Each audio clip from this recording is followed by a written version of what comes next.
안녕하세요 여러분. 오늘의 흥미로운 영상 내용은 트럼프, 멕시코, 캐나다, 중국의 관세 부과 약속, 그리고 일론 머스크의 MSNBC 인수 가능성과 미디어 정치화의 현실에 관한 것입니다. 우선 좋아요 버튼을 누르고 채널 구독 및 알림 설정 또 잊지 마세요. 여러분의 관심과 지지가 저희에게 큰 힘이 됩니다.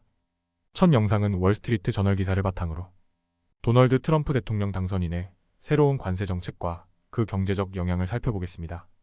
도널드 트럼프 대통령 당선인은 취임 직후 멕시코, 캐나다, 중국을 대상으로 높은 관세를 부과하겠다고 밝혔습니다. 멕시코와 캐나다, 미국으로 들어오는 모든 제품에 25%의 관세를 부과, 중국 추가로 10% 관세를 부과하겠다고 발표했습니다. 이는 트럼프가 선거에서 강조했던 강경한 경제 공약을 실행하겠다는 신호로 보입니다. 트럼프는 관세 정책을 통해 다음과 같은 문제를 해결하겠다고 했습니다. 마약 유입 차단, 특히 펜타닐 같은 약물의 밀반입을 억제, 이민 문제 해결, 불법 이주민의 미국 유입을 줄이겠다는 의도. 트럼프의 관세 정책은 경제적으로 논란이 많습니다. 소비자 영향 관세로 인해 미국 내 상품 가격이 상승할 가능성이 높습니다. 무역협정의 재협상 멕시코와 캐나다와의 무역협정 USMCA를 뒤집을 가능성이 있습니다. 이 협정은 2022년 기준으로 약 1조 8천억 달러 규모의 거래를 지원했습니다. 중국과의 긴장. 중국은 이미 미국과의 무역에서 주요 파트너이며 추가 관세로 인해 갈등이 심화될 가능성이 큽니다. 트럼프 관세 정책에 대한 동맹국의 반응입니다.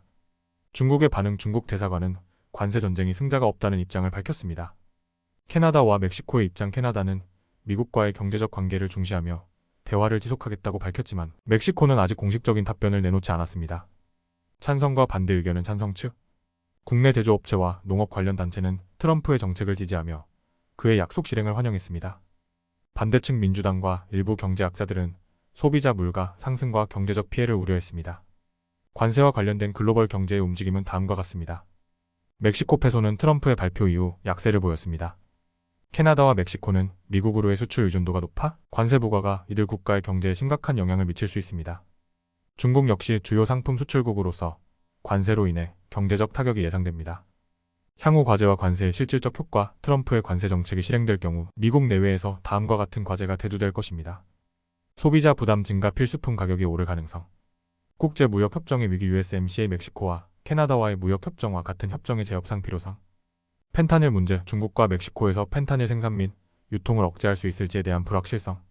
오늘은 트럼프 대통령 당선인의 관세 정책 발표와 그 경제적, 정치적 영향을 분석해보았습니다.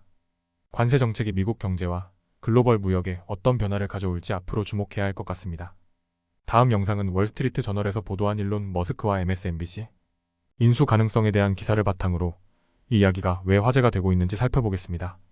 머스크의 발언과 배경, 그리고 미디어 산업의 정치화에 대해 쉽게 이해할 수 있도록 정리해드릴게요. 최근 일론 머스크가 MSNBC 인수에 관심을 보였다는 소문이 퍼지기 시작했습니다. 머스크는 자신의 소셜미디어 플랫폼 X구 트위터에서 MSNBC를 완전한 쓰레기라며 비판한 적이 있습니다. 도널드 트럼프 주니어가 MSNBC 인수를 제안하자 머스크는 얼마예요? 라고 응답하며 소문을 부채질했습니다. 하지만 실제로 MSNBC 인수는 쉽지 않을 것으로 보입니다. 왜 그럴까요? MSNBC는 현재 캄캐스트가 소유한 MBC, 유니버설의 핵심 자산 중 하나로 매각 계획이 전혀 없습니다.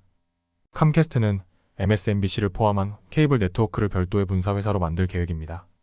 캄캐스트 대변인은 우리는 이 자산을 매각할 의도가 없습니다. 라고 밝혔습니다. 새로운 회사는 MSNBC와 같은 인기 채널을 활용해 유통계약 협상에서 레버리지를 확보할 계획입니다. 따라서 MSNBC를 분리해 매각하는 일은 현실적으로 매우 어려운 상황입니다. 머스크가 2022년에 X구 트위터를 약 440억 달러에 인수한 것과는 상황이 다릅니다. X 인수 당시 머스크는 최대 주주로 강력한 영향력을 행사할 수 있었습니다. 반면 MSNBC는 캄캐스트의 주요 자산으로 회사 내부에서도 매각 결정에 대한 동의가 쉽지 않을 것입니다. 새로운 분사 회사가 만들어지면 MSNBC를 떼어내기 더 어려워질 가능성이 큽니다. MSNBC는 좌파 성향의 뉴스 채널로 알려져 있으며 트럼프 대통령과 그의 지지자들에게 비판적인 보도를 이어왔습니다. 트럼프의 재선 성공 이후 MSNBC 시청률은 큰 폭으로 감소했습니다. 선거 전날까지 평균 시청자는 약 84만 7천 명, 선거 이후에는 약 52만 7천 명으로 38% 감소. MSNBC 내부에서도 트럼프 행정부와의 관계를 재정립하려는 움직임이 보이고 있습니다. 이와 반대로 머스크는 자신을 포함한 우익 동맹들과 함께 MSNBC의 방향성을 강하게 비판하고 있습니다. 미디어 자산은 점점 더 정치화되고 있습니다. CRAIG 마핀 미디어 분석가는 미디어 자산은 정치적 위치를 가지고 있지만 현재는 더 깊이 정치화되고 있다고 분석했습니다. 머스크는 X를 인수하며 다양한 의견이 건강하게 논의될 수 있는 디지털 광장을 만들겠다고 주장했지만 실제로는 보수적인 목소리를 더 많이 대변하는 방향으로 나아갔습니다. 머스크가 MSNBC를 인수한다면 미디어의 정치적 대립이 더욱 심화될 가능성이 있습니다. 머스크가 MSNBC를 실제로 인수할 가능성은 낮아 보입니다. MSNBC는 매물이 아니며 캄캐스트의 핵심 자산으로 간주됩니다. 새로운 분사 회사가 설립되면 인수는 더 어려워질 것입니다. 하지만 머스크의 발언과 움직임은 미디어 산업의 정치화와 관련해 중요한 메시지를 던지고 있습니다.